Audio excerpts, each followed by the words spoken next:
Bem-vindos a essa nossa casa querida, casa de Dr. Bezerra de Menezes, para esse dia, esse banquete espiritual, convivência fraterna, com tantos corações queridos, trabalhadores da doutrina, amigos queridos. Sejam todos recebidos com muito carinho, com muito amor. E na noite de hoje nós temos a alegria de estarmos reunidos uma vez mais para aprendermos juntos de temas tão relevantes, tão importantes na vida de todos nós, dos nossos familiares. Então, que aproveitemos ao máximo, sintonizando com essa espiritualidade amiga que já nos acompanha, que prepara o ambiente para nós desde muito tempo, desde mais cedo. E vamos então serenando os nossos corações, convidando a todos para que façamos a nossa prece inicial e possamos iniciar os trabalhos dessa noite. Aqueles que desejam fechar os olhos são bem-vindos, quem deseja ficar de olhos abertos também. Que a nossa conexão seja do coração, do sentimento. Amado Deus, querido Mestre Jesus, agradecidos que estamos por aqui estarmos, uma vez mais, reunidos em vosso nome. Agradecemos profundamente todo o auxílio prestado em todos os dias de nossas vidas. Agradecemos pela bendita oportunidade da vida, da nossa encarnação e deste dia lindo que amanheceu hoje, o qual pudemos desfrutar. Querido Mestre Jesus, o nosso coração se enche de amor para estudar os seus ensinamentos. Que possamos, no dia de hoje, aprender um pouquinho mais, a burilar esses nossos sentimentos dos nossos corações e poder caminhar para o nosso Pai com passos mais firmes, mais confiantes, com mais fé, com mais paciência, mais resignação. E agradecido sempre a Bezerra de Menezes, nosso querido Dr. Bezerra, e a infinita equipe espiritual que nos acompanha sempre, trabalhadores do bem, o nosso muito obrigado. Que possamos hoje aqui, nesta noite, receber todas essas bênçãos e dessa maneira, com profunda gratidão nos nossos corações, vamos então, baixo a permissão do plano espiritual, do plano maior, ir iniciando as nossas reflexões dessa noite de hoje. Que assim seja. E hoje nós temos então a aventura de poder receber na nossa casa, uma vez mais, porque já nos visitou outras vezes, Geraldo Campetti, trabalhador incansável dessa nossa querida doutrina espírita, trabalhador lá da FEB, que tanto admiramos e que tanto nos traz alegria no coração de poder recebê-lo. Então, amigo querido, seja bem-vindo e é com você agora. Muito obrigado.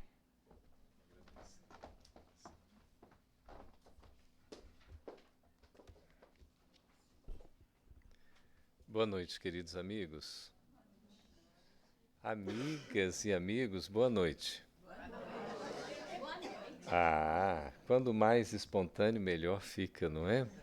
A gente sente assim, é tão bom a gente se cumprimentar, a gente ter alegria no coração, a gente poder rever, né, amigos, amigas, assim, de há tanto tempo, embora todos sejamos jovens, não é? A gente já se viu há alguns anos aí, pelo menos uma década, e estamos de volta nesta abençoada casa de Bezerra de Menezes.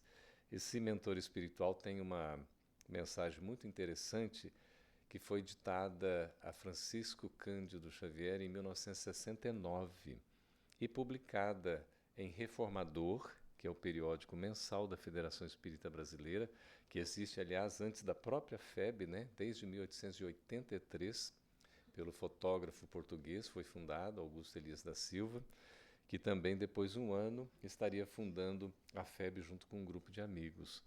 E em Reformador de 1977 foi publicada esta mensagem, chamada Divulgação Doutrinária.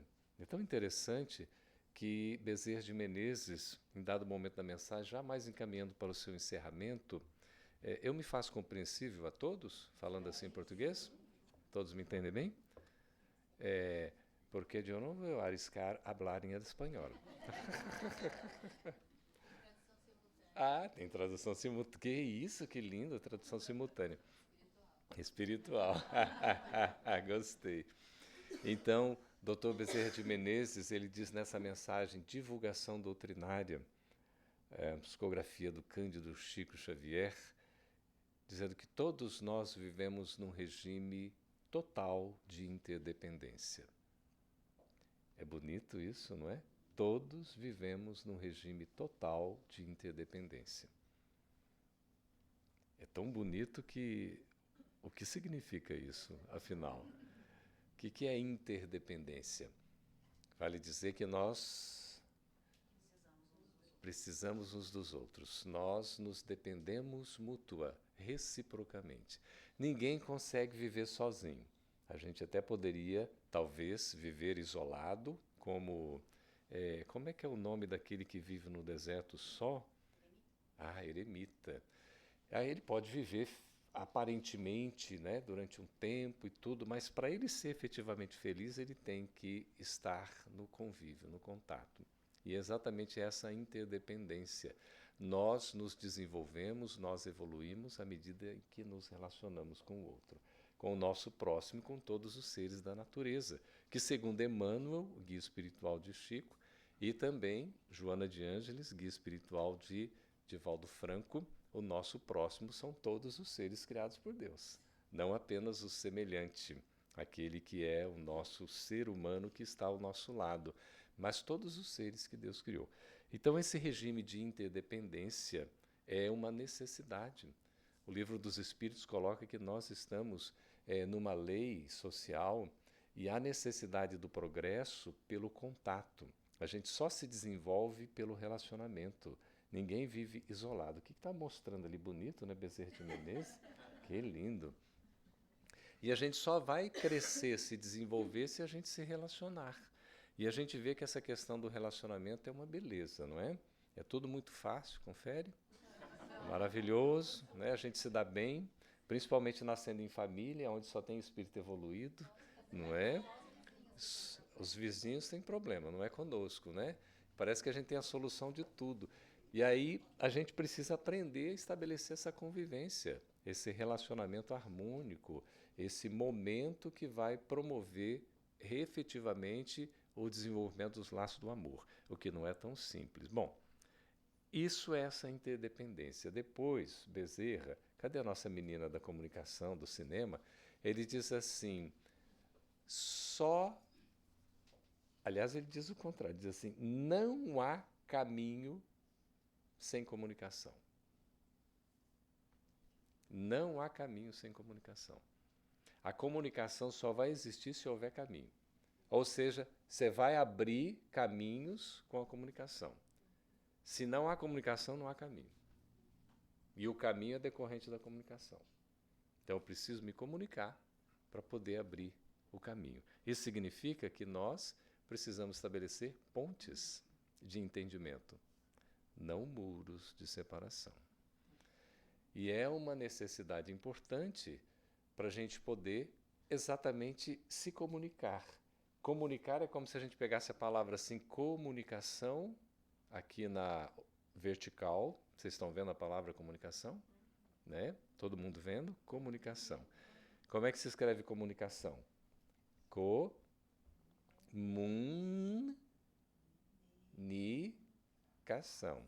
Como é que começa? Quais são as duas primeiras sílabas? Comum. Não tínhamos pensado nisso ainda. Olha, comunicação é tornar comum. Como um. Então, a comunicação é um caminho de entendimento. É uma via de mão dupla que faz com que a gente se entenda com o outro. Por isso é esse comum. Tornar comum é tornar como um. E há a chamada inteligibilidade, palavra bonita, né? Ou seja, eu falo e o outro entende. O outro fala e eu entendo. Isso é comunicação. Se eu estou falando, o outro não está compreendendo, não há comunicação.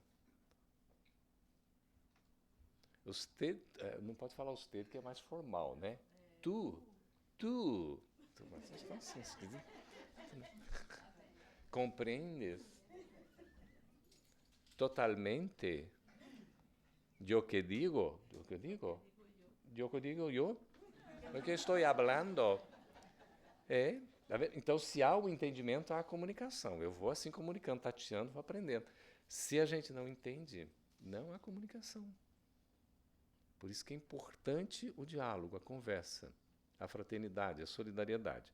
E a doutora Joana de Ângeles, a nossa psicóloga da espiritualidade, na década de 90, ela trouxe um recado especial para todos nós.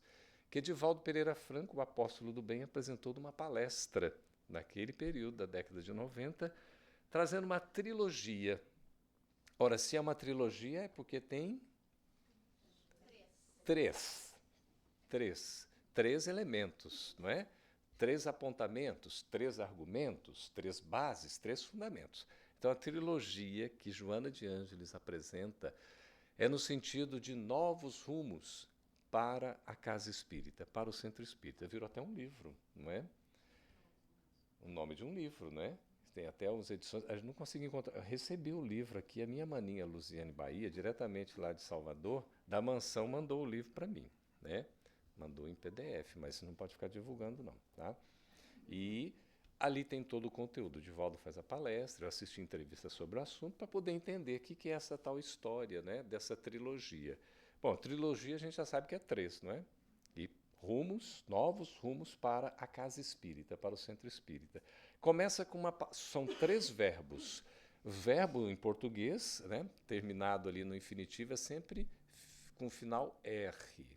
R, não é? Então, ar. É o ar, a depender, não é? Então a gente vai ter, por exemplo, o primeiro verbo, olha que interessante,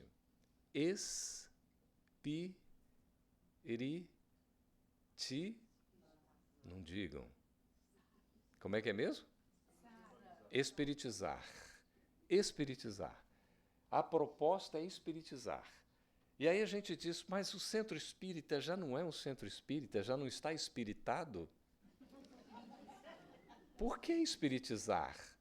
E aí vem a nossa mentora, com toda a paciência, com aquela escreve a paciência, aliás, né, no Evangelho segundo o Espiritismo, aqui tem um capítulo em que ela desenvolve um item chamado sobre a paciência, não é? Elas têm 2 mensagens, no espírito amigo, e um deles é sobre a paciência. Joana de Ângeles. Assim como também Emmanuel participou da codificação, ditando aqui uma mensagem. Essas mensagens, gente, do Evangelho segundo o Espiritismo eram ditados por vários espíritos em vários lugares do mundo. Cerca de 1000 centros espíritas espalhados no mundo inteiro. Kardec recebe 1 milheiro de mensagens e seleciona uma centena. Dá para entender tudo, né? Foram 1000 mensagens, ele pegou 10% e selecionou para compor, geralmente, a segunda parte de cada um dos capítulos do Evangelho segundo o Espiritismo. Mais de 20 capítulos, aproximadamente, dos 28 aqui existentes, tem a segunda parte que chama-se Instruções dos Espíritos. E está aqui o mentor espiritual de Chico e a mentora espiritual de Divaldo. Isso para dizer que esses trabalhadores vêm de há muito tempo, não é isso? Fazendo um trabalho belíssimo aí. Vê se a gente está saindo bem direitinho e está bonito, tá? O áudio também, né? Então, a Joana traz para nós uma proposta maravilhosa que vai falar espiritizar. A gente vai dizer, mas a casa espírita já não é espírita? Já não deveria estar espiritizado?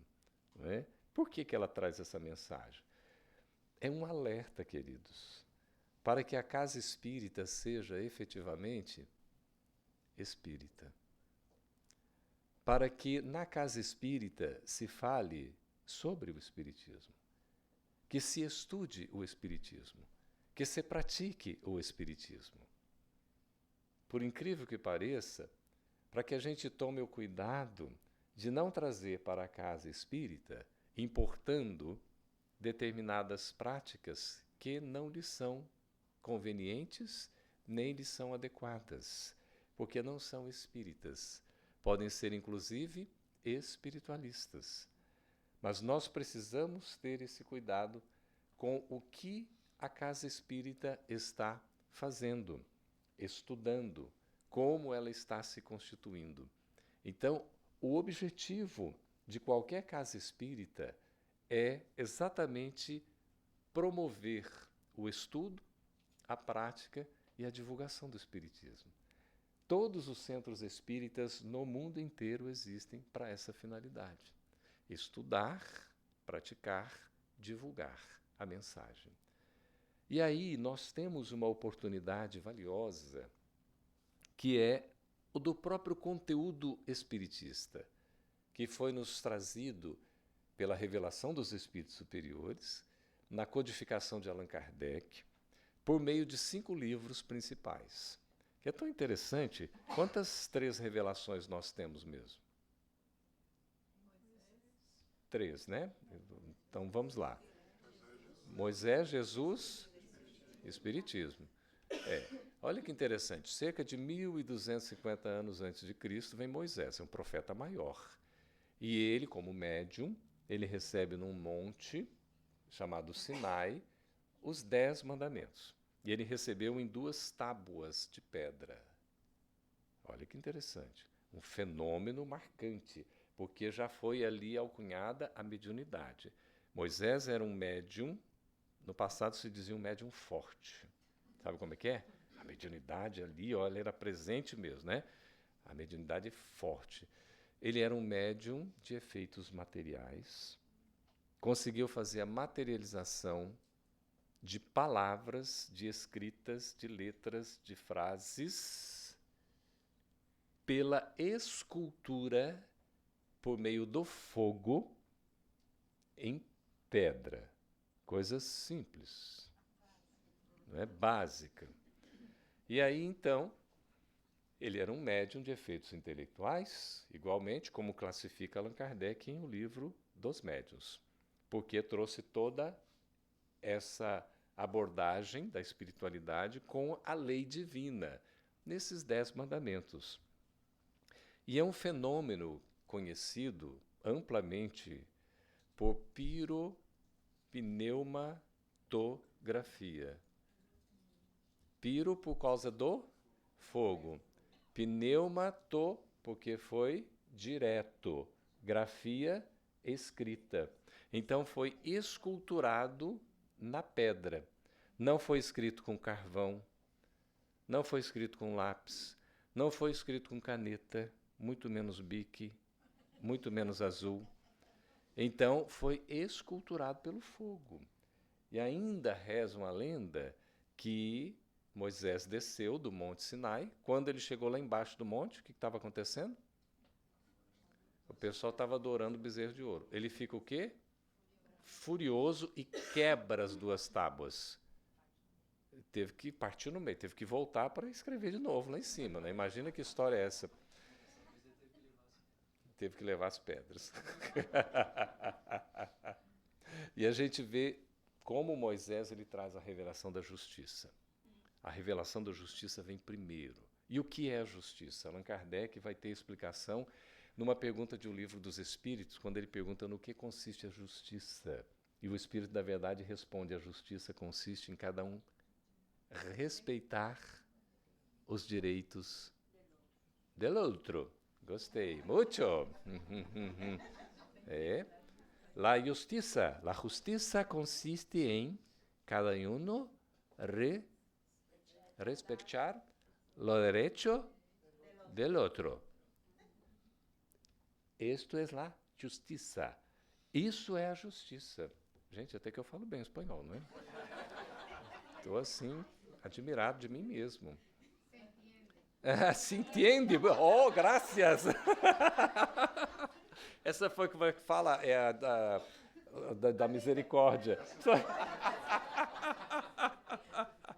Obrigado, graças, muitas graças. Tão bonita, nossa irmã Hortência. É muito caridosa. Obrigado, meu amigo, você está me ajudando muito. Então, veja, Moisés traz a revelação da justiça. A justiça vem antes da revelação do Cristo, que vem 1250 anos depois, aproximadamente, trazendo a revelação do amor. Então, a justiça é a base do amor. Porque todo aquele que ama é justo, e todo aquele que é justo tende a amar. E depois de 1800 e poucos anos vem a revelação do Espiritismo, trazida pelos espíritos superiores, e materializada entre nós pelo codificador, organizador, não é, sistematizador Allan Kardec, um pedagogo francês, educador, exímio, e depois dos seus 50 anos de idade é que vai tomar aí, né, mais conhecimento desses assuntos e faz esse trabalho maravilhoso da codificação do Espiritismo. A primeira revelação é baseada em 5 livros, ou gerou 5 livros, não é isso? Chamado lá a Lei Mosaica, não é? Eu não vou lembrar os títulos dos 5 livros, não. A Gênesis, como é que é? Gênesis, Êxodo, Números, Deuteronômio, Levítico. Dá para repetir, por favor, que o pessoal vai querer ouvir de novo. Gênesis, Êxodo, Levítico, Deuteronômio e Números. Que maravilha, hein? Alguém vai aplaudi-lo ou agora não? Alguns aplaudiram, outros não, mas assim mesmo. Aí a segunda revelação, que é fundamentada no amor, vem trazida ali por Jesus e também fica configurada em 5 livros. O Evangelho segundo Mateus, Marcos, Lucas, João e Paulo? Cadê Paulo? Quem é Paulo? Quem é Paulo? Quem é Paulo? Pablo Cai Stefano. Isso eu estou falando em esperanto, desculpa. É que eu sou troglodita, viu, gente? Poliglota não, mas troglodita sim. Como é, então, os evangelhos, segundo os evangelistas, Mateus, Marcos, Lucas e João, e também Lucas escreveu Atos dos Apóstolos. João também escreveu o livro da Revelação, o Apocalipse. Então você pega o Atos dos Apóstolos ou o Apocalipse, qual vocês queiram, escolha um, por favor, para dar 5, né? Então, Pentateuco também. E Allan Kardec vem trazer para nós, materializando, porque é dos espíritos superiores, esta revelação, 5 livros. O livro dos Espíritos, livro dos Médiuns, o Evangelho segundo o Espiritismo, Céu e Inferno e a Gênesis. O pessoal está viajando já por obras póstumas, calma. São os 5 livros principais, né? O livro dos Espíritos, o livro dos Médiuns, o Evangelho, o Céu e o Inferno, que faz quantos 160 anos este ano? 160 anos, né? Exatamente. Tema da conferência, maravilhoso. 160 anos de o livro Céu e Inferno, um livro ainda pouco conhecido, a gente vai ter a oportunidade de conhecer bastante esse ano. E a Gênesis, que é outro livraço maravilhoso, mais de 90% dos seus textos escritos diretamente por Allan Kardec. É o livro que mais Kardec escreveu, por isso foi o último publicado. Bom, por que a gente está falando tudo isso? Porque o espiritizar passa necessariamente pelo estudo. É preciso estudar o Espiritismo para entender a sua mensagem. João, o evangelista, registrando as palavras do Cristo, anotou no capítulo de número... Será que é 8:32? Veja aí, o pessoal entendido. Conhecereis a verdade e a verdade vos libertará. Veja que nesta expressão maravilhosa tem 3 vocábulos substantivos principais. Conhecereis a verdade. Então você tem conhecimento, é a base de tudo. Conhecer. Conhecer o que? A verdade. Conhecer a verdade. Tudo bem, mas depois da verdade, conhecereis a verdade, aí sim começa. A verdade. Então, conhecereis a verdade. A verdade liberta. Mas a gente precisa conhecer o que também? A vida. Não é isso? Conhecimento da verdade, da vida, para nos libertarmos. Confere? liberta-nos da ignorância. A libertação é um processo de emancipação da ignorância que nos amarra ainda à falta de informação e de conhecimento, e também que nos amarra a um passado de faltas, onde a gente ainda está preso. Por isso, o estudo é fundamental. Conhecereis a verdade e a verdade vos libertará. Então, nós temos 3 vocábulos: conhecimento, verdade, libertação. Por que eu falei em vida? Porque eu estava evocando a carta moderna aos espiritistas da atualidade, que é o capítulo 14 de João. Vocês vão me dizer como é que começa. É aquela mesmo que vocês estão pensando. Não se turbe o vosso coração. Né? Crede em Deus, ou credes em Deus, crede também em mim. Há muitas moradas na casa de meu pai. E desse mesmo capítulo ele vai dizer um pouquinho à frente: eu sou o caminho, a verdade e a vida. Yo soy el camino, la verdad e la vida. Quase italiano, né? É porque eu falo com sotaque, vai desculpar. Que bonito, né? E aí a gente vê exatamente o conhecimento que é necessário da verdade para a libertação. A gente vê Jesus como sendo o caminho da verdadeira vida. E ainda nesse mesmo capítulo 14 do Evangelho joanino, ou segundo João, tem lá no versículo 15 a 17, se me amais, guardai os meus mandamentos, e eu vos enviarei outro Consolador, o Espírito de verdade, para que fique eternamente convosco. É importante saber, é importante estudar, é importante conhecer. Esse espiritizar tem a base num fundamento seguro, porque se eu não conheço, eu posso me equivocar. Então é preciso conhecer Kardec, estudar Kardec. Bezerra de Menezes fala para nós, junto com Emmanuel, porque os dois trabalham juntos, vocês sabem, né? Inclusive, a obra de André Luiz, poucos de nós sabemos disso, que é uma obra coletiva, ela foi toda supervisionada por Bezerra e por Emmanuel. Que lindo, né? Então, nosso apóstolo do bem, Bezerra de Menezes, o médico dos pobres, o Kardec Miami, né? Como é que fala aqui de Miami? Miamense. É brasileiro, né? Mas, enfim, é internacional, né? A gente verifica como é bonita essa expressão. Ele faz todo o trabalho de supervisão, de revisão, do que André Luiz nos trouxe. Bezerra e Emmanuel. E a gente vê esse apóstolo do bem, Bezerra de Menezes, o responsável pela, inclusive, coordenação do trabalho de unificação no Brasil e mundo afora, trazendo para nós essa mensagem da importância de considerar Kardec. Então, de ser Kardec o nome do teu nome. Não há espiritismo sem Allan Kardec. Nós precisamos estudar Allan Kardec. É por isso que a Federação Espírita Brasileira oferece os estudos das obras básicas e oferece uma série de outros estudos, desde a evangelização da criança e do jovem, o estudo sistematizado da doutrina espírita, o estudo aprofundado da doutrina espírita, o programa, então, da mediunidade, estudo e prática, traz também, agora mais recentemente, o Evangelho Redivivo, que nós trabalharemos aqui no domingo, é isso? Não é? Amanhã, sábado, não é? Um seminário sobre este assunto, o Evangelho Redivivo.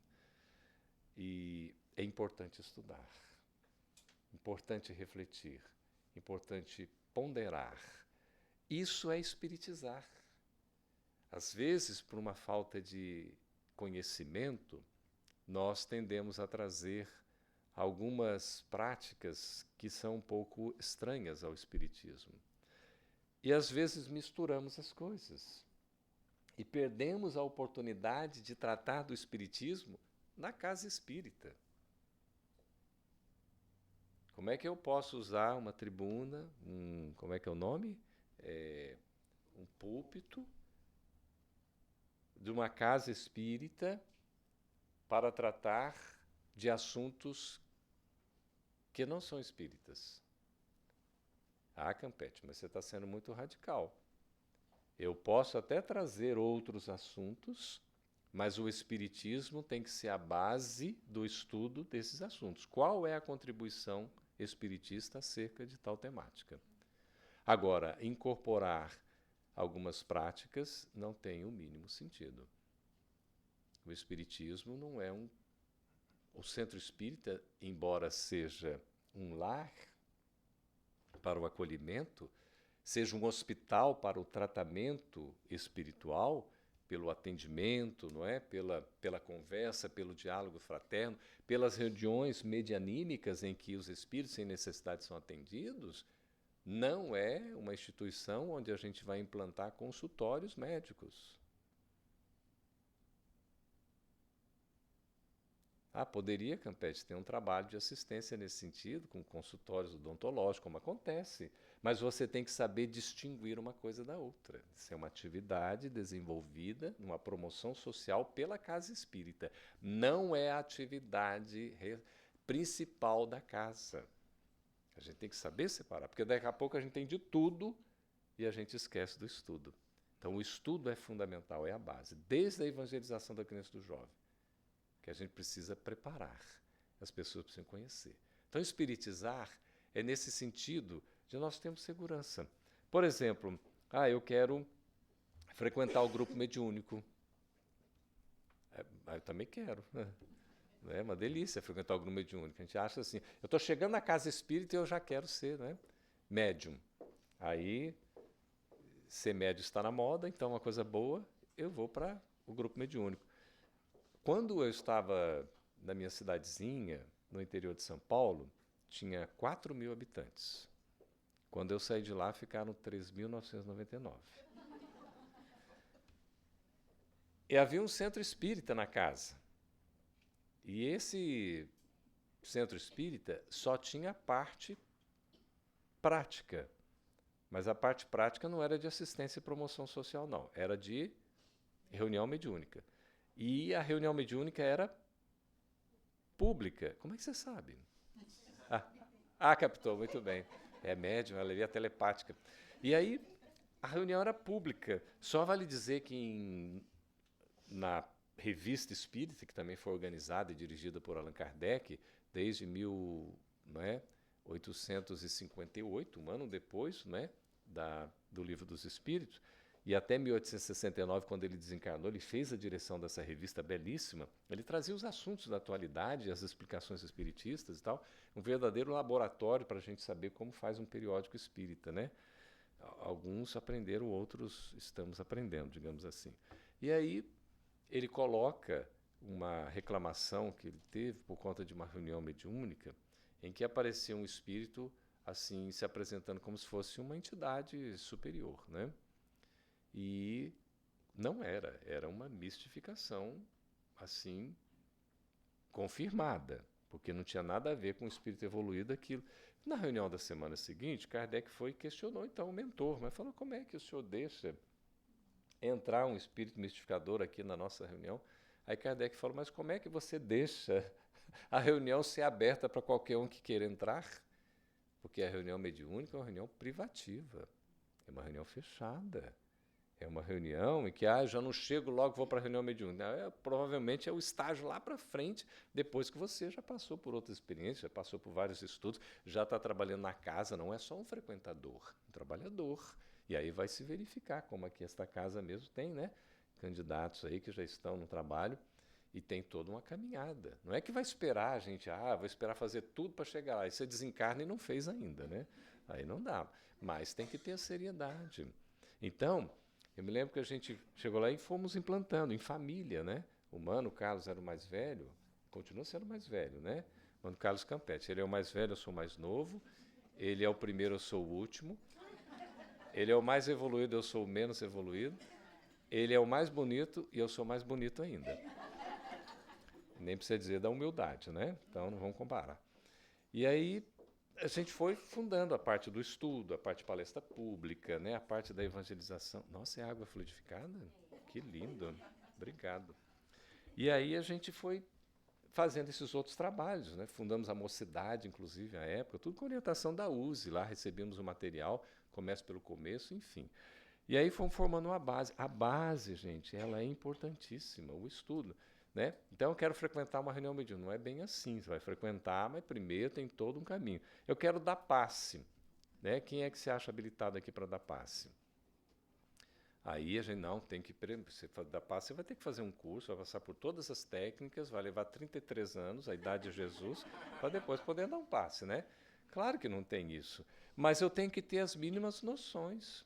Porque o passe, acima de tudo, é uma atitude de amor. Eu estava ouvindo aqui uma palestra sobre essa temática hoje, né? Porque para a gente falar, a gente precisa estudar, não é, gente? E hoje é tão moderno que você ouve uma palestra sobre o mesmo tempo que você vai falar. Eu falei, gente, eu vou fazer uma palestra totalmente diferente da dela, né? Não vou dar conta de chegar à altura daquela palestra que a senhora fez e tal.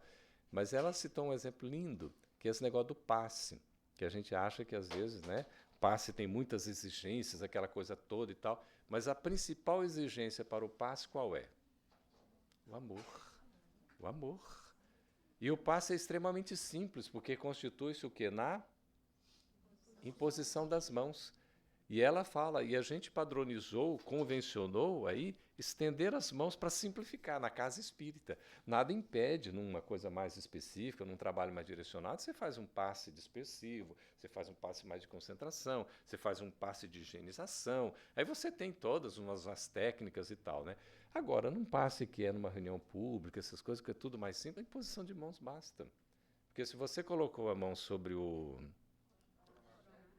coronário, e esse aqui é o quê? E esse aqui? Muito bem. E esse aqui? Uau!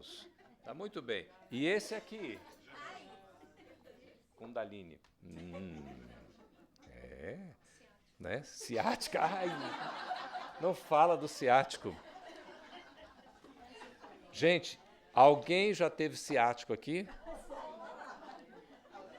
Ó, todo mundo tem ciático. A questão é o seguinte, já teve a crise do ciático. Então não entremos nisso, porque eu já fiz até tratamento espiritual. Ia no centro espírita, tinha as macas, a gente fala, não pode ter maca na casa espírita, né? Não vamos entrar no mérito, mas eu sei que eu deitei nas macas lá e fui curado também, assim. Outro dia eu estava numa casa espírita, fiz uma palestra de encerramento lá, e a pessoa, poxa, amor, vim trabalhar mais aqui, você está meio à toa mesmo? Eu falei, tô, então vou trabalhar. Aí fui lá e estava as macas, tudo, fizendo tratamento, ao trabalho, ótimo. Assim, é claro que a gente não pode ficar divulgando isso, vou botar moda e tudo, né? Mas existem alguns trabalhos que estão estruturados dessa forma, tem lá os atendimentos, a gente não faz crítica a nada, não é ficar assim criticando, também não fica muito estimulando, né? Algumas práticas, que aí você tem que ter toda uma organização, uma estrutura, e é uma questão que não diria para começar por aí. Isso aí já é outro ponto que tem que ser mais, digamos, refletido, né? Mas, por que eu estou falando disso mesmo? Do chakra, do ciático. É só para ver se vocês estão prestando atenção. E aí, então, eu tive uma crise do ciático, que é aquele que nasce aqui na base da coluna e vai à ponta do dedão. Você já teve, senhor? Já, né? Sabe o que é? O que a gente fica encurvado? Encurvado. Você não dá conta de ficar assim em pé, porque é uma coisa interessante. Trava tudo. Eu fiquei 3 meses sem andar direito. Começava a andar, não dava conta e tinha que sentar. E aí, fazendo todo tipo de tratamento, homeopático, acupuntura, alopático, o médico queria fazer cirurgia. Eu falei, não vou não. Quando ele mostrou o tamanho da agulha, ele falou, para que isso, rapaz? Esquece esse negócio. Você disse, não, e da outra, dura muito, 3 meses o efeito. Eu falei, que tá louco, tem que fazer de novo. Aí eu fui pedindo a Deus e tudo e tal. Aí a moça foi fazer acupuntura, botou assim na cabeça, começou a sangrar. Eu falei, não, pode mexer com a cabeça não. Deixa quieto aí, porque aqui tem um tal de um chakra que afeta tudo, né? Não tem nada a ver, gente. Se eu estou falando aqui, a parte física, é claro que as coisas são conectadas, mas né, a gente tem que ter bom senso. O estudo é importante. Bom, e aí fui para um centro espírita fazer o tratamento. 9 semanas e meia. Parecia coisa de amor.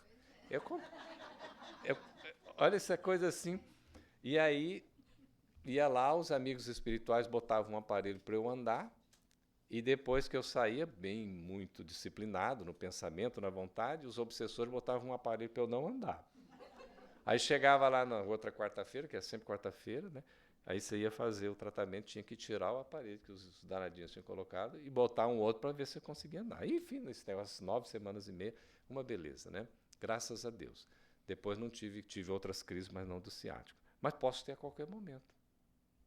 É isso que tem, os colunáveis, a qualquer momento você pode ter um problema de coluna, não é?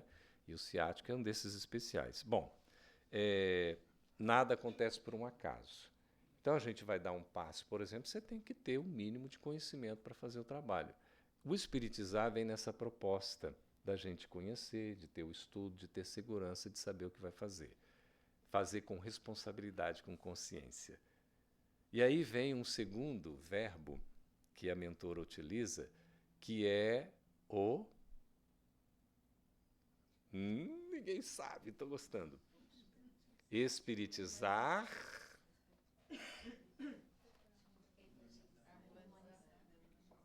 Estamos chegando perto. Vamos aí, quem dá mais, vamos arriscando que a gente não é, porque... Olha lá.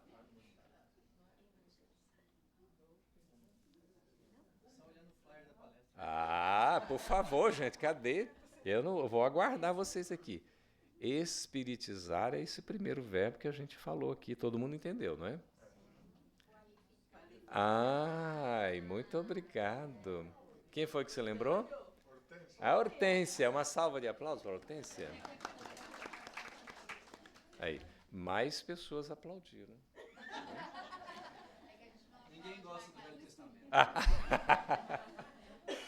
Qualificar é um verbo também, né, termina lá no ar, né? Aqui estamos falando qualificar. Como é importante qualificar? Qualificar vem do substantivo... nós estamos pensando, é qualidade. E qualidade significa o quê? Bueno. Coisas boas, buenas. Hacer mucho bien hecho. Hecho? Bien. Buen hecho. Não é simples também, né? É tão hermoso, eu acho tão lindo o espanhol. Então, qualidade é quando a gente faz bem feito. Mas veja, qualidade passa pelo conceito do que, na evolução do pensamento administrativo, a gente chama dos 5 S. Olha lá. Empirismo. Tudo começa assim, você vai na base do teste, né? do tentar ali, do fazer para ver como é que fica. No início foi assim, a gente foi adquirindo experiência com base nessas tentativas, errando, acertando e vai lá aprendendo, não é? Então essa parte empírica é fundamental. Até hoje a gente age muito intuitivamente no empirismo, né? Na busca ali de uma prática para ver, olha, você faz um teste, faz outro e tal. Então a gente não pode descartar até hoje isso. É fundamental. Isso também é qualidade. Mas tem um segundo E que vai falar daquilo que é desenvolvido pelos administradores clássicos, chamado Taylor e Fayol. Vocês se lembram? O Fayol e o Taylor, né? O Taylor principalmente ia no chão de fábrica com um reloginho para marcar lá o seguinte: você está fazendo isso, tal, tal, tal, tal. E aí ficou aquele conceito de eficiência, que é fazer a coisa bem feita, né? Então você faz a coisa bem feita, ou seja, tem um foco ali no processo, na forma como eu estou fazendo. Você controla tudo direitinho, o tempo e tudo mais, vai vendo, verificando. Olha, o processo está tudo anotado, tem todos os passos, então, fazer tudo bem feitinho, tudo documentado, beleza. Isso é eficiência. Ser eficiente é fazer bem feito, ok? Aí chega o pai da administração moderna, Peter Drucker, na década de 50, e desenvolve um conceito vinculado à administração que é o da eficácia, que é o foco no produto. Se a eficiência tem um foco no processo, no ato de estar realizando, já a eficácia vai ter o foco no produto, no resultado. Isso também é qualidade. A qualidade tem a ver com empirismo, com eficiência e com eficácia. Passado alguns anos, lá pela década de 70, vem Teodoro Levi e desenvolve no conceito de administração para se fazer bem feito e para se ter um bom resultado, utilizando-se inclusive das experiências empíricas, era preciso considerar, além do empirismo, da eficiência e da eficácia, o ser humano, o cliente. E aí ficou conhecido como efetividade.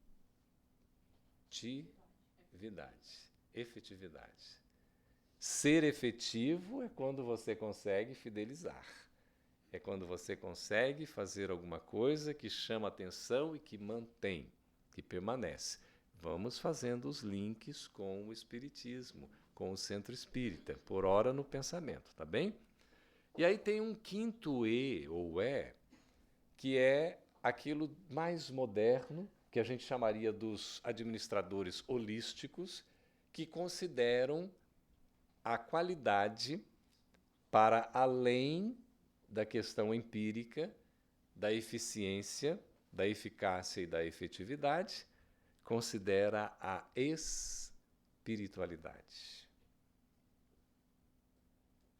Então, além de o ser humano ser um cliente, de ser uma personalidade, ele é um indivíduo que merece respeito, consideração e ser tratado como um todo, na sua integralidade.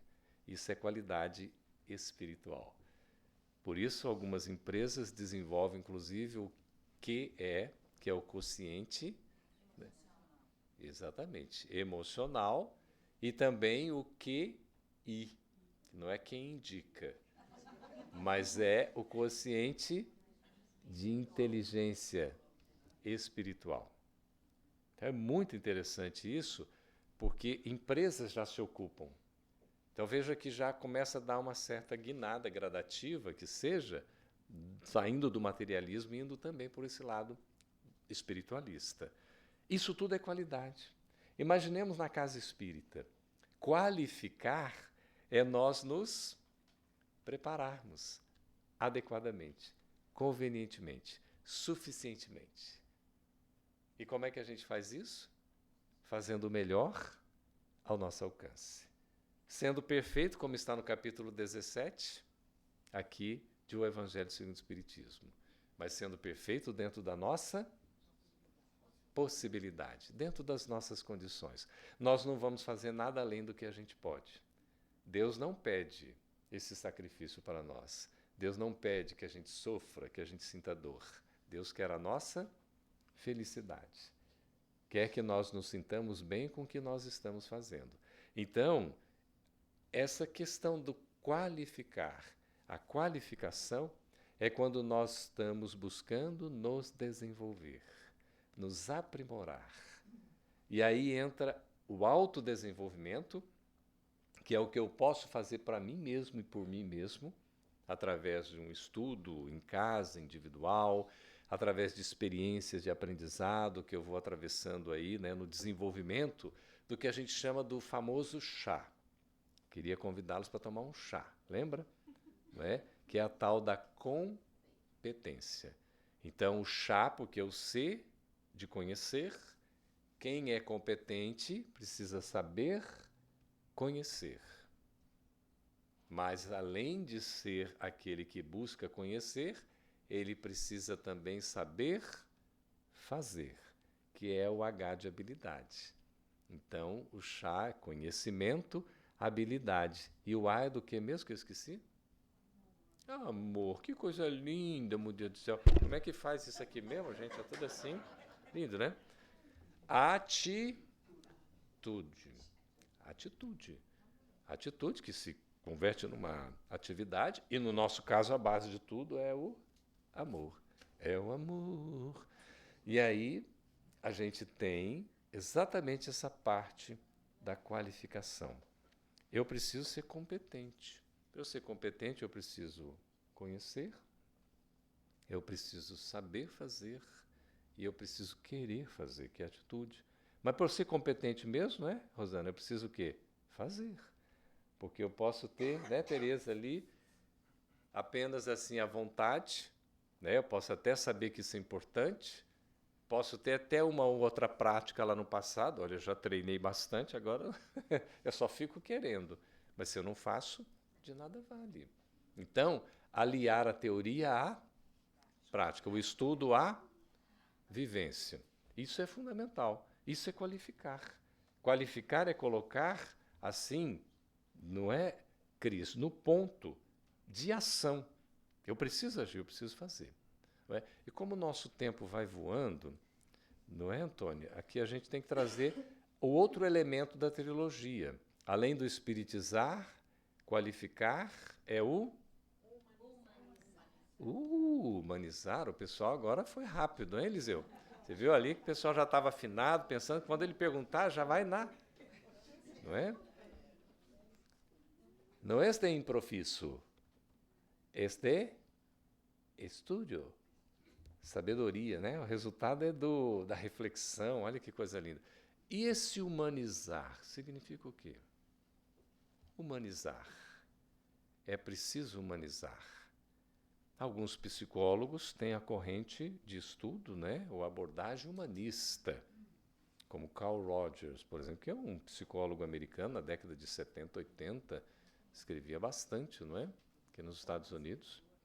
E é tornar-se, né, a pessoa no centro.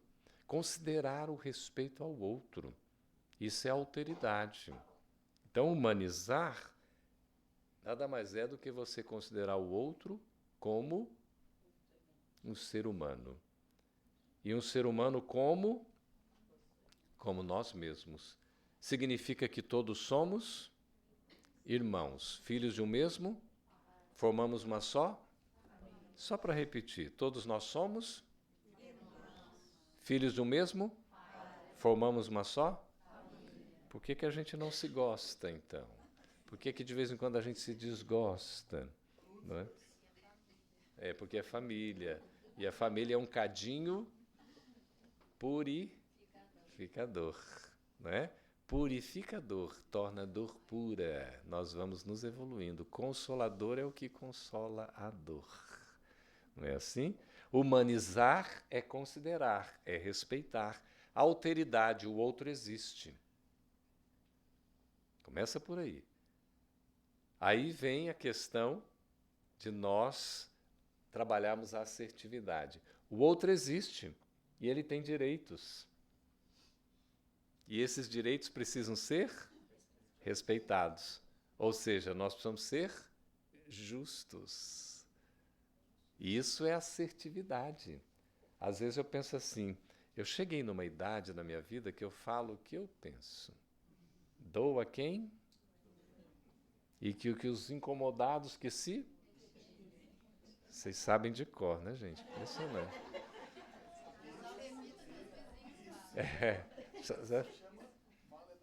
Mala educação. E isso não é ser assertivo, ele já foi logo concluindo, o nosso amigo aqui. Eu ia concluir daqui 10 minutos, mas o nosso tempo está voando. Então é isso aí. É a questão, não é? Não é ser assertivo você falar o que você pensa, doa quem doer, e o que os incomodados se mudem, né? Isso é uma questão de falta de educação mesmo. Porque ser assertivo, sem 5 passos, vou passar aqui em menos de 5 minutos, pode? Vocês têm interesse? Que tem a ver com humanizar. Ser assertivo é a gente pensar em quem? Primeiramente. O outro. A quem eu vou me dirigir? Aquele a quem, aquele outro, aquele grupo, aquela equipe, aquela instituição, aquele alvo, aquele público-alvo é de fato a pessoa a quem eu devo me dirigir? Primeiro ponto, a quem? Depois eu vou pensar no quando. A quem eu vou me dirigir? Aquele é o momento azado ou é o momento assado? Porque se antecipar pode gerar ansiedade, tensão, desequilíbrio, uma expectativa até não saudável. Mas se também eu não consigo levar a mensagem para aquele que deve recebê-la no momento certo, se passa do tempo, a gente chama que fica extemporâneo, fora do prazo. E aí você perde o bonde, perde a oportunidade. Então, se é antes, pode gerar ansiedade. Se é depois, pode até causar depressão, porque eu perdi a oportunidade. Quantas vezes a gente precisa falar alguma coisa, a gente sabe que é para aquela pessoa, se não for para ela, não adianta a gente dar recado. Gente, eu preciso falar alguma coisa aqui e tal, fulano de tal aqui que precisaria ouvir isso não está, mas vocês passam para ele depois, tá bom? Eu vou dizer para vocês, a pessoa não está presente. Ora, você está querendo dar um sermão, alguma coisa para mim, que não dá sermão em ninguém, né? Mas você tem um recado para dar e a pessoa não está presente, é para uma pessoa, você fala para uma multidão, não precisa, vai falar com a pessoa especificamente, não é? E aí esse quando é muito importante, porque se eu falo antes da hora, eu posso causar um prejuízo muito grande em termos de expectativa, que pode até não se concretizar. Pode causar uma ansiedade, uma preocupação, pré-ocupação, já é ocupação antecipada, e trazer aquela ansiedade que depois nada daquilo poderia acontecer. E faz um estardalhaço. Quer dizer, a pessoa até toma atitudes drásticas, precipitadas, assodadas, e não precisa de nada disso. Se, por outro lado, eu não falo no tempo que deveria, falo depois, aquilo, rapaz, mas por que você não me falou antes? Olha só, se você tivesse falado isso ontem, eu não teria feito isso que eu fiz. Teria me evitado uma série de aborrecimentos. Acontece?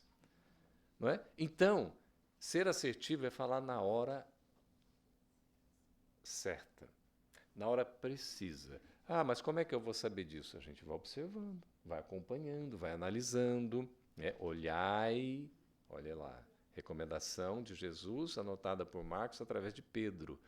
Olhai,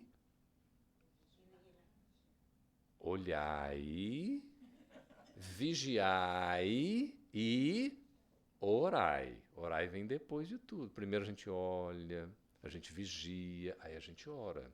Né? A gente já vai orando logo, peraí, não vem de graça assim não. Né? A oração é importantíssima, mas tem uma sequência aí. Está lá no sermão profético, Jesus falando para nós, não é? Porque a gente não sabe quando virá o tempo. Tá certo? Olhai, vigiai e orai, porque não sabeis quando virá o tempo. Então, importante fazer essa reflexão e a gente vai saber qual é o momento certo. Além da pessoa ou do alvo, né, do público, do momento, do tempo, precisa ver o local. Eu vou falar para uma pessoa assim, onde é que vai ser, hein? Eu posso estar falando com a pessoa assim, até em público, está diante de outras pessoas, e ela pode dizer, mas por que você está me falando isso? É uma coisa íntima dessa daqui, como você tem coragem de falar? Não vou nem te dar ouvidos. Às vezes você chama a pessoa no particular, ela vai dizer, mas como é que você está me chamando no particular? Você tem alguma coisa reservada para me falar? Por que não falou em público? Então é assim, uma coisa que a gente vai ter que ir verificando o comportamento do outro para poder saber, né? A forma mais assim, no sentido desse, né, local. O espaço é importante, você vai fazer um atendimento, um momento, precisa uma conversa, né? Pode usar um espaço do centro espírita, ou às vezes, né, de uma residência, ou vai convida a pessoa para sair, tudo pode ser organizado. Né? Às vezes deixa um ambiente agradável, uma música propícia, as coisas todas. Né? Além disso, além da pessoa, além do quando, não é? E do onde, existe o como. Ah, você estava pensando como. O como é fundamental para a assertividade. Como é que eu vou fazer isso? Como é que eu vou falar? Como é que eu vou dar esse recado, essa notícia? É uma coisa bombástica. Como é que eu vou fazer? Não é? Tudo depende do como. O como pode causar um estardalhaço, como pode às vezes, né? A coisa pode ser extremamente difícil, você leva com habilidade e dá um resultado bom. A coisa pode ser eminentemente simples, você leva de uma forma desastrosa, vai ser uma calamidade pública. Então, esse como é fundamental. Chico Xavier diz assim, veja se vocês concordam, numa dose, não, como é que é? Num litro de água, uma gotinha de verdade. Olha que lindo, é por aí o caminho. Então, num balde de amor, você coloca uma gota de verdade. Ou num litro de amor, você coloca uma gota de verdade. Não é o contrário. Não é num litro de verdade, bota uma gota de amor. Não vai dar certo. Você vai ser inassertivo. Então, esse é o como, é aquele jeito, né? Acolhedor. A casa espírita, gente, é um lar que acolhe. É preciso ser humano. E essa assertividade é fundamental no sentido do como fazer, como levar, como conversar, como receber. Para que as pessoas não se sintam excluídas. Isso é importante. E, finalmente, para se chegar à assertividade, veja, falamos do quem, do quando, onde e como. Falta só o que. Ah, Campete, o que só vem depois? Só depois. Ele é o quinto elemento. Quinto, não é o primeiro.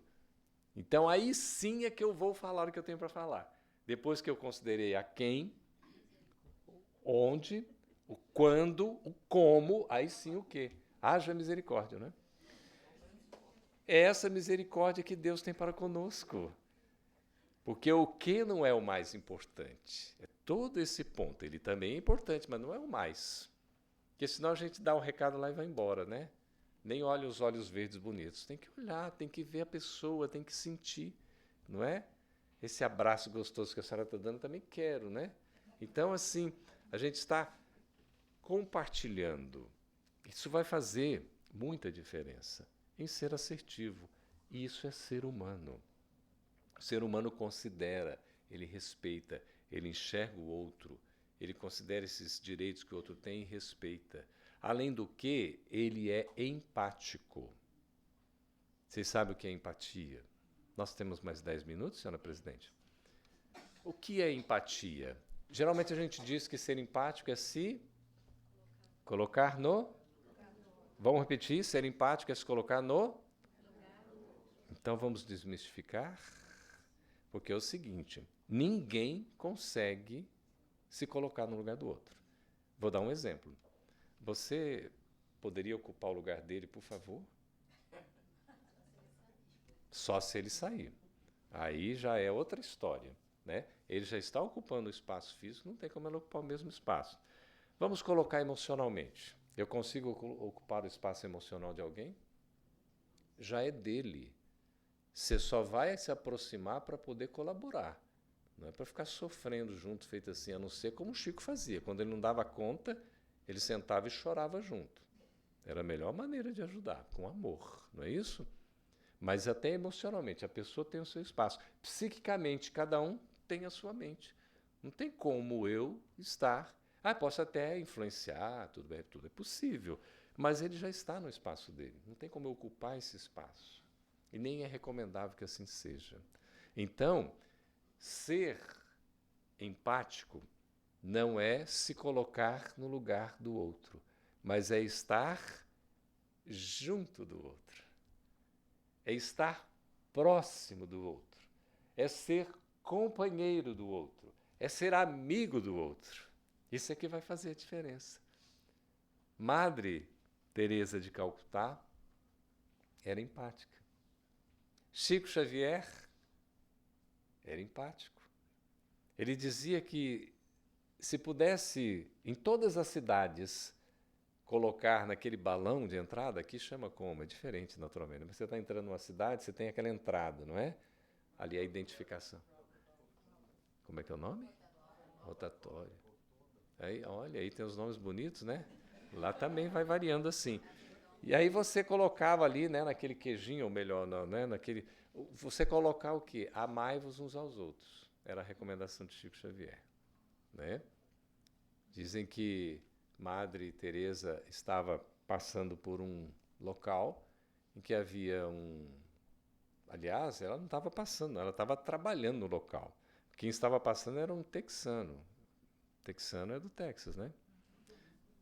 E aí, homem rico, com aquela força toda e tal, bonito, né? E aí ele olha aquela irmã fazendo aquele trabalho junto aos pobres, as pessoas ali da maior necessidade e tudo. Aí ele vira assim e fala bem alto para todo mundo ouvir, né? Com toda a sua pompa. Minha irmã, eu não faço esse trabalho por dinheiro nenhum no mundo. Sabe o que ela respondeu para ele? Eu também não. Ela não estava trabalhando por dinheiro. É muito diferente o conceito, não é? Então é importante a gente saber exatamente o que vai fazer e qual é o propósito. O Espiritismo deixa claro para nós: humanizar, acolher, receber, estar junto, estar próximo. Irmã Dulce, perguntavam para ela como é que ela poderia entrar nesses lugares mais assim, né, sombrios, fétidos, assim, asquerosos. E ela dizia: é porque, meu filho, essas mãos são as mãos de Jesus.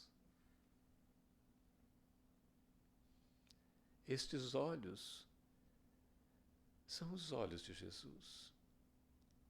Os pés que caminham são os pés de Jesus. Porque aqueles são irmãos de Jesus. E também são meus irmãos. O amor supera tudo. O amor é a base de tudo. Por isso, humanizar é respeitar com carinho, é acolher na necessidade, é não julgar, muito menos condenar, é enxergar no outro o que ele tem de melhor. A casa espírita é um lar onde nos reunimos em família, encontramos os sabores e dissabores, os pares e os ímpares, e também encontramos os afetos e desafetos, os amigos e os inimigos, e estamos em família, porque a família é para desenvolver os laços do verdadeiro amor. E ali a gente apara as arestas, a gente aproveita para ouvir o outro, para sentir o outro na sua diferença, para aprender com o outro. Humanizar é nós sermos aqueles que abrimos os braços como Jesus, diante do momento crucial da despedida. Ele que começou dando o maior testemunho, do maior exemplo de todos da virtude por excelência da humildade, na simbologia do seu nascimento entre nós numa manjedoura, vai dar o maior exemplo de renúncia, de desprendimento e da caridade em ação quando crucificado. Ele olha aquelas pessoas e se dirige ao Pai dizendo: Pai, perdoai-os, porque eles não sabem o que fazem. O amor é a expressão do amor. O perdão é a expressão do amor.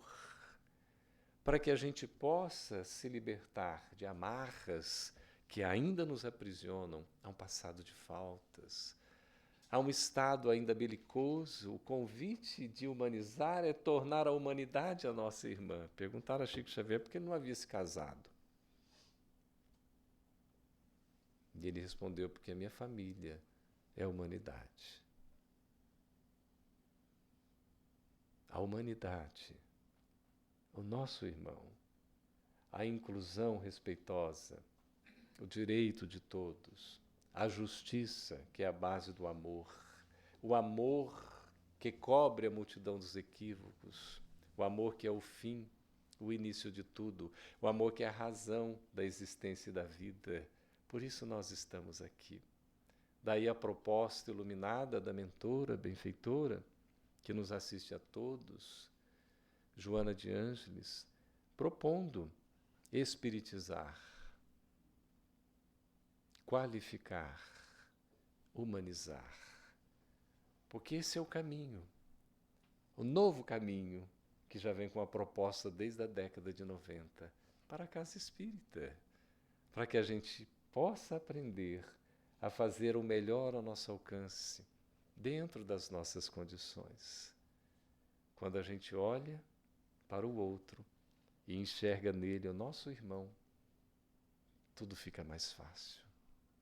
O problema que eu tenho, eu não preciso carregar só comigo. Na casa espírita eu posso compartilhar, porque eu vou receber ajuda. E a gente começa de um jeito muito simples. num gesto que poderia parecer praticamente sem significado, que eu vou demonstrar para vocês aqui, chamando uma pessoa aqui à frente comigo. Qualquer pessoa que queira vir. Pode vir a senhora aí do fundão, por favor. A senhora mesmo que olhou para mim. É a senhora. Vem aqui, por favor, se a senhora quiser, tá bem? Pode vir. Qualquer uma. Isso, ótimo. Obrigado. E olha só, eu vou deixar o microfone um tempo e vou só explicar, aliás, como está sendo gravado, né? Vai precisar do microfone. A senhora não está sozinha aqui, eu também não. Porque todos nós vamos nos levantar e vamos escolher um par, um parceiro, uma parceira, uma pessoa para a gente ficar juntos assim, ok? E aí... Obrigado. Para a gente ver aqui... Como é que nós... Pode subir aí no palco também, fica à vontade. Olha, só assim, ó, para demonstrar. Ficar de frente, fica de frente um para o outro, ok? Cadê? Tem parceiro aí? Tem um? Tá só. É a dupla, dupla. Dupla, 1 a 1. 1 a 1, 2 a 2, é isso, ó, ok? Então é o seguinte, para a gente fazer isso que é uma coisa mais simples e que vai fazer a diferença na nossa vida a partir de hoje, olha só. Nós vamos aqui diante da pessoa, nosso interlocutor, o outro, que é o nosso próximo. Nós vamos exercitar aqui o espiritizar, o qualificar e o humanizar. Coloquemos a mão no ombro, isso, a nossa mão direita no ombro do nosso parceiro, nosso companheiro.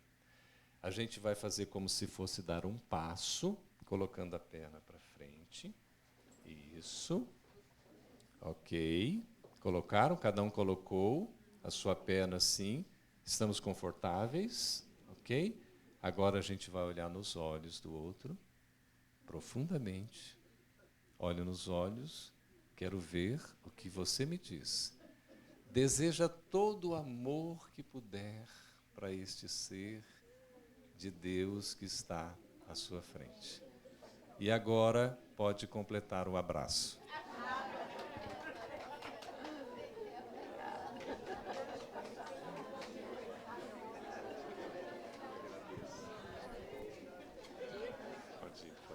Dada degrau.